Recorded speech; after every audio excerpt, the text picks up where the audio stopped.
Con la ayuda de Dios, el apoyo de los 3 coordinadores técnicos administrativos y la presencia de los directores de los diferentes establecimientos educativos del municipio de Santa Cruz de Quiché, se les dio a conocer el plan de trabajo de la Comisión de Educación de la Municipalidad de Santa Cruz de Quiché, en donde se incorpora por primera vez en la historia y la primera red educativa a nivel departamental, pues que tiene varios objetivos. El número 1 en este momento es la elaboración del diagnóstico, que nos va a servir para poder detectar realmente la situación actual de cada uno de los establecimientos educativos del área rural, del área urbana. Posteriormente vamos a tomar algunas acciones para poderle dar el seguimiento correspondiente.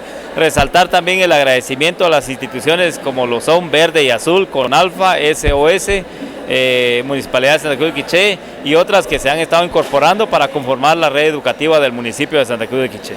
Y yo creo que para mejorar la calidad educativa también tenemos que tener todos los factores o todos los actores en buenas condiciones. Esto estamos hablando de que los niños puedan tener docentes en su escuela, puedan tener mobiliario, puedan tener equipo. Yo creo que es la intención por la cual, insisto, estamos haciendo el diagnóstico, que es el objetivo número 1 para este año. Pues él ha estado apoyando en lo que es infraestructura, ¿verdad?, en los establecimientos educativos, también apoyo en algunos centros educativos, lo que es material, mobiliario para los alumnos, ¿verdad?, que también es de mucha importancia para que ellos puedan estar cómodos y recibir las clases cómodamente.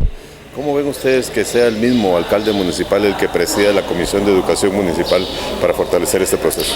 Pues por nosotros es bien visto, pues, porque él ya ha venido, trae un proceso de cómo viene cada establecimiento educativo donde él ha estado, y para nosotros pues es muy importante el seguimiento que él está dando, ¿verdad? Ya que como alcalde pues hemos visto que le ha dado mucho apoyo a lo que es educación.